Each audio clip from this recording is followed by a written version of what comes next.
મારફતે વિદેશ જતા લોકો સાવધાન, એજન્ટના કારણે યુવકે ઝેર પીધું છે। સુરતના યુવક સાથે 3 એજન્ટની છેતરપિંડી થઈ છે।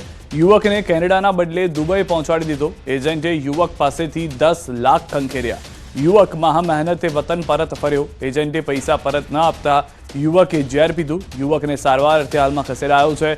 કામરેજ પોલીસે 3 સામે ગુનો નોંધ્યો છે। નંસાડ ગામનો કિશન રોજવાડિયા નામનો યુવક ઠગાઈનો ભોગ બન્યો છે। કામરેજ પોલીસે આશીષ મોવલિયા, દીપક સાવલિયા અને દિવ્યા મોવલિયા વિરુદ્ધ ગુનો દાખલ કર્યો છે।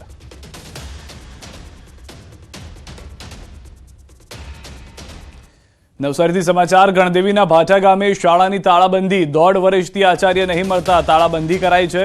175 વિદ્યાર્થીઓ ધરાવતી શાળા આચાર્ય વગર ચાલે છે। સ્થાનિકોએ વારંવાર તંત્રને કરી હતી રજૂઆત।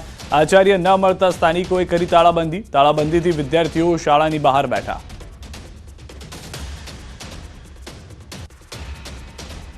રાજ્યમાં સરકારી શાળાઓમાં શિક્ષકની ઘટને લઈને વારંવાર પ્રશ્નો સામે આવતા હોય છે, પરંતુ નવસારી જિલ્લામાં કંઈક અવળી ગંગા વહી રહી છે। નવસારી જિલ્લાની ગણદેવી તાલુકાની ભાઠા જે પ્રાથમિક શાળા છે, કેન્દ્ર શાળામાં છેલ્લા 1.5 વર્ષથી આચાર્યની નિમણૂક ન કરવામાં આવતા ગ્રામજનો આજે વિફર્યા છે અને ગ્રામજનો દ્વારા શાળાને તાળાબંધી કરી દેવામાં આવી છે। અને જે બાળકો છે, તાળાબંધી કરવાને કારણે જે બાળકો છે એમને ખુલ્લામાં બેસવું પડ્યું છે, જે દ્રશ્યમાં સામે દેખાઈ રહ્યું છે।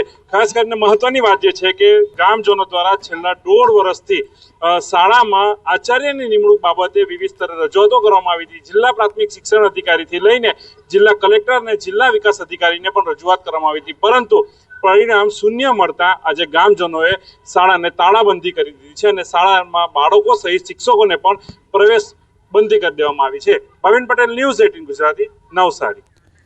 વિકસિત ગુજરાતની વાતો છે, પરંતુ વિકસિત ગુજરાતમાં જ્યાં શાળા પાસે આચાર્ય ના હોય, શાળા પાસે શિક્ષકો ના હોય, શાળા પાસે ખુદ કેમ્પસ ના હોય પોતાનું, કે જ્યાં આગળ વ્યવસ્થિત રીતે શાળા ચાલી શકતી હોય, તો તે સવાલ ઊભા કરી રહ્યું છે। અને નવસારી કે જ્યાં આગળ 250 વિદ્યાર્થીઓ 2-3 દિવસથી, 2-3 મહિનાથી નહીં પરંતુ 1.5 વર્ષથી રાહ જોઈ રહ્યા છે કે